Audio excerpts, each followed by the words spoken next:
Seperti biasa Bapak Ibu semuanya, kita langsung mulai saja to the point, gak usah basa-basi opening omong kosong TTP-nya terlalu banyak. Pertanyaan inti, teman-teman kita bertanya begini, Pak Roni tolong jelaskan kepada kami, apakah mitos atau fakta, apakah kami cuma ditipu atau itu bohong-bohongan saja, kami dikibuli. Dari teman-teman kami para petani, mitra kami para pekebun yang mengatakan bahwa lahan kamu harus dibakar, pertanian kamu harus dibakar, ladang kamu harus dibakar. Karena kalau kamu bakar ladang kamu pasca pemanenan, setelah panen, sisa rerumputan, sisa batang akar dan tangkai tanaman pertanian kita setelah kita panen buahnya, sisa-sisanya itu daripada dibersihkan capek, dibakar saja lahannya, bersih tuntas, tinggal ditanam lagi setelah dibakar, pasca pemanenan, setelah pemanenan.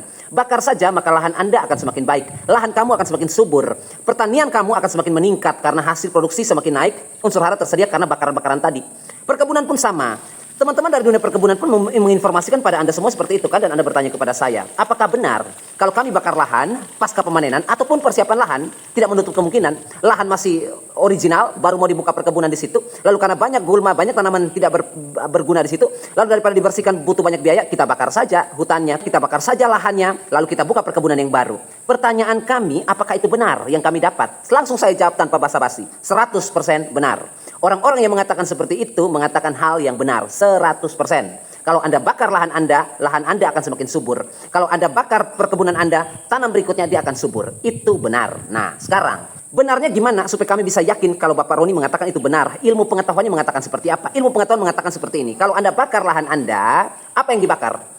Anda bakar lahan, bakar ladang, itu apa yang dibakar? Tanaman kan? Tanaman yang dibakar, sisa pemanenan itu yang dibakar. Di dalam tanaman itu ada apa? Batang, ranting, akar, dan lain sebagainya. Di dalam tanaman itu termasuk gulma-gulma yang ada di situ. Ada apa? Ada semua unsur hara. Karena pada saat Anda menanam cabai, Anda memberikan pupuk yang seimbang. Makro, primer, makro, sekunder Anda kasih. Mikro pun Anda kasih. Ya, Anda tanam perkebunan seperti apa? Misalnya seperti teh, kopi, tembakau, dan lain sebagainya. Kalau Anda mau beralih fungsi lahan, produktivitasnya, saya sudah bosan tanam teh, saya mau tanam kopi, saya mau tanam cengkeh, saya mau tanam vanili dan lain sebagainya.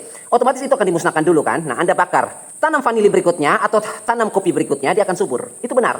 Ilmu pengetahuannya mengatakan begitu. Seperti apa ilmu pengetahuannya? Karena Anda kasih pupuk tanaman sebelumnya. Teh yang Anda tanam sebelumnya setelah Anda musnahkan untuk diganti dengan kopi, Anda akan kasih pupuk.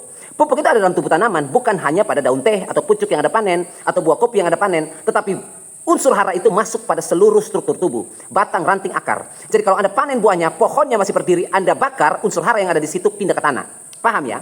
Rumput atau batang padi yang Anda panen, jagung yang Anda panen, Anda ambil buah jagung, batang, daun, akarnya Anda bakar di situ, unsur hara pada batang, daun, dan akar tinggal di situ, terbakar, terjadi proses oksidasi pemanasan, pindahlah unsur hara yang Anda berikan selama ini pada jagung ke tanah. Makanya penanaman berikutnya dia punya unsur hara yang banyak. Karena dia tidak hilang, dia kembali ke tanah dalam waktu yang cepat. Ya, kalau kita kompos berapa lama? Kalau pelapukan berapa lama? Kita bakar cepat kan, instan kan? Kembali ke tanah juga instan seperti itu. Makanya tadi saya bilang, kalau ada yang mengatakan seperti itu, bakar lahan Anda, bakar pertanian Anda, lalu tanam berikutnya, dia akan subur. Yang pertama, pupuk apa sih yang kita berikan? Kita nggak usah ngomong mikro ya. Mangan FE dan lain sebagainya nggak usah lah. Kita omong yang penting-penting saja. Makro. Makro primer apa? NPK. Pupuk NPK ya. Bapak Ibu selama menanam, Bapak Ibu kasih pupuk NPK. Sudah pasti. Pupuk NPK itu akan menghasilkan buah, pertumbuhan dan buah yang sangat bagus kan? Panennya melimpah. Setelah itu NPK-nya kemana? NPK-nya ada tersisa pada batang, daun, ranting, akar. Setelah Anda bakar, kita ambil sampel ya, jagung misalnya. Jagung yang Anda panen, kemudian Anda bakar, sudah kering, dipanen kering ya, biarkan kering di situ, lalu Anda memusnahkan, Anda bakar. Semua unsur nitrogen, fosfor dan kalium, bahkan unsur hara makrosekunder seperti kalsium, magnesium, dan sulfur, itu pun ada di dalam batang jagung itu, daun dan akar. Setelah Anda bakar, mereka akan pindah ke dalam tanah. Ya, pindah ke dalam tanah. Sekarang kita penggal satu persatu. Mulai dari apa? Unsur hara makroprimer, nitrogen. N yang Anda kasih, mau urea, mau ZA, mau apa saja itu, NPK, ada pupuk N-nya, Anda kasih ke jagung Anda sampai panen. Nitrogen yang ada dalam tubuh jagung itu baik pada batang, daun, dan akar, setelah Anda bakar, nitrogennya pindah ke tanah. Terjadi oksidasi pemanasan dengan cepat, reaksinya terjadi terlalu cepat. Ya, amonium akan kembali ke tanah, nitrat yang ada pada tubuh tanaman juga akan kembali ke tanah. Tanah Anda mengandung amonium dan nitrat. Tetapi perlu Anda garis bawahi, tidak semua nitrogen dalam bentuk amonium atau nitrat yang Anda bakar untuk kembali ke tanah, semua kembali ke tanah. Berapa persen? Cuma 5-10%. Kita taruh paling banyak 10%. Kenapa kita pakai 10%? Karena Anda pupuknya paling banyak. Ya, 10% dari jumlah nitrogen yang ada pada tubuh jagung Bapak Ibu semua pindah ke tanah. 90%-nya kemana? Menguap. Karena nitrogen gas, dia akan menguap ke udara. Dalam bentuk apa? Amonium. Dia dalam bentuk apa? N2, dia menguap ya ke udara, hilang seperti itu. Tetapi jangan khawatir, 10%-nya kembali ke tanah. Tanpa pemupukan, 10% dari batang jagung yang Anda memusnahkan itu kembali ke tanah. Otomatis penanaman jagung berikutnya, dia sudah ada modal 10% nitrogen. Titik sampai di situ ya. Yang kedua, fosfor, NP, fosfor ya. Fosfor ketika dibakar dalam tubuh jagung, padi, dan lain sebagainya, dia juga akan kembali ke tanah. Seperti itu ya. Dia akan kembali dalam bentuk apa? Dalam bentuk abu. Seperti itu. Semua yang dibakar itu akan berubah menjadi abu. Abu itu mengandung fosfor. Dan abu itu yang disebut dengan abu fosfat. Abu fosfat itu bisa langsung diserap oleh tanaman. Jadi ketika Anda membakar jagung, membakar padi di lahan ladang Anda, secara tidak langsung juga Anda sudah memberikan fosfor 80% kepada lahan Anda. Jadi kalau fosfor dalam batang jagung, batang padi, setelah dibakar ada 100%, maka 20-nya saja yang hilang.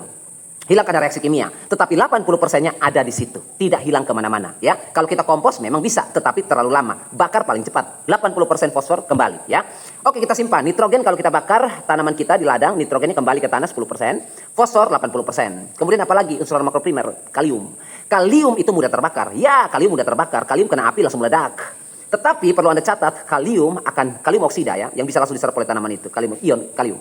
Itu akan bercampur dengan abu. Setelah jadi abu pembakarannya, lahan kita, tanaman ini sudah jadi abu, dia mengandung kalium di situ. Berapa persen? 60%. Besar Bapak Ibu, 60%, 40% saja yang terbakar dan menguap menjadi karbon atau menjadi gas.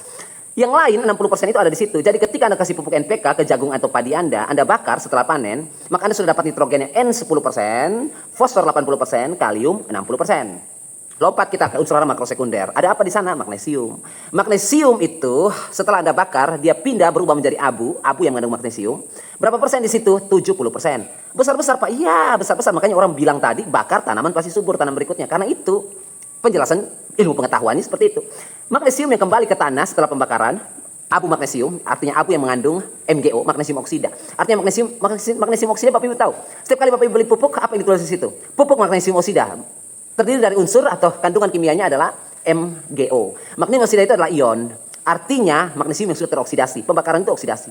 Jadi dia sudah bersifat ion dalam bentuk dibungkus abu. Pembakaran yang ketika Bapak Ibu tanam, tanaman bisa menyerap magnesium. 70%. N10. P berapa tadi? 80. Kalium 60. Magnesium 70. Kemudian apa lagi? Kalsium. Abu bakaran itu mengandung tinggi kalsium kan? 70% juga. Tetapi kalsium di situ dalam bentuk 2. Bisa jadi lebih. Saya kurang teliti sampai di situ. Ilmu pengetahuan cuma mengatakan yang saya baca dalam buku kalsium, oksidasi pembakaran, lumayan banyak untuk kalsium. Ya, 70% itu lumayan banyak untuk kalsium. Selain dia juga, kalsium oksida ini kan ion. Dia langsung diserap oleh tanaman, unsur kalsiumnya, untuk perakaran kulit buah, batang, tangkai, dan lain sebagainya. Epidermis daun, lapisan daun, dan lain sebagainya. Dia juga bisa untuk menurunkan pH, seperti itu ya. Jadi itu fungsinya pembakaran seperti itu. Apalagi yang terakhir unsur makrosekunder, sulfur. Sulfur di situ kecil tetapi lebih besar dari nitrogen. Sulfur yang kembali ke tanah 20%, 80%-nya hilang atau terjadi reaksi kimia yang merubah sifatnya. Tetapi jangan khawatir, sulfur di situ akan berubah menjadi ion sulfat ya. Ion sulfat artinya sulfat dalam bentuk ion yang juga bisa langsung dimakan sekalipun 20%. Jadi kalau bakar ya pasti dia subur seperti yang teman-teman dengar dari informasi teman-teman petani yang sudah sering bakar lahan. Tetapi perlu Anda catat Bapak Ibu, yang saya omong tadi benar 100% memang, tetapi dia cuma berlaku jangka pendek. Paham ya? Berlaku jangka pendek, bersifat positif dalam jangka pendek, dan bersifat negatif dalam jangka panjang. Karena pembakaran Anda merusak semua lingkungan. Anda mencemari lingkungan, udara Anda mencemari. Itu yang pertama, karena pembuangan karbon dan karbon dioksida besar-besaran. Yang kedua, selain mencemari udara, Anda merusak tanah. Tanah akan semakin menyusut, oksigen terbuang sia-sia, rongga atau pori tanah, dia akan memadat dan akan menurun. Makanya setiap kali pembakaran lahan itu Bapak Ibu ukur tanah Bapak Ibu akan menurun. Kenapa menurun? Padat dia. Seperti itu ya, karena rongganya tertutup, yang harusnya ada oksigen di situ hilang, menguap. Otomatis tidak ada rongga, tidak terisi udara, dia padat. Itu sifat fisik. Yang berikut apalagi? Sifat biologi. Sifat biologi ini bukan hanya kita berbicara mikroorganisme seperti jamur baik, bakteri baik yang baik di situ, yang mati, tidak. Makroorganisme pun mati, jangkrik, nematoda, cacing dan lain sebagainya, itu juga mati. Mereka perompak bahan organik pun mati, seperti itu ya. Jadi unsur biologi pasti hilang semuanya, mati ya, seperti itu. Jadi dalam jangka panjang Bapak Ibu akan kerepotan dan kesulitan karena lahan Anda rusak, unsur dari sifat kimia, fisika maupun biologi. Tetapi dalam jangka pendek ada diuntungkan dari pembakaran lahan. Jadi kalau Anda tanya, saya jawab sesuai itu saja. Anda bertanya bahwa apakah pembakaran lahan pasca pemanenan ataupun pra penanaman sebelum kita menanam atau buka lahan, apakah baik pembakaran itu? Baik dalam jangka pendek. Tetapi kalau Anda mau mengelola lahan atau perkebunan itu, Anda buka lahan lalu Anda bakar, dalam waktu 20 tahun tanahnya Anda sewa, Anda kontrak tanahnya 20 tahun, maka Anda akan mendapatkan keuntungan pertama di 3 tahun awal. Setelah itu 17 tahun Anda akan merana dan pemupukan akan sering Anda lakukan dalam jumlah yang banyak. Ya, kerugian 17 tahun, keuntungan 3 tahun. Pilih mana? Jadi kalau jangka pendek boleh, jangka panjang tidak saya sarankan karena itu merusak sifat fisik, kimia dan biologi ya. Oke Bapak Ibu semuanya, kurang lebih seperti itu pertanyaan dari Bapak Ibu semuanya. Kita lanjut besok di penjelasan dan pertanyaan yang lain. Terima kasih sudah menyaksikan, semoga dapat menginspirasi Anda. Dan akhir kata saya ucapkan, tetaplah Anda selalu berbagi dan menabur kebaikan setiap saat.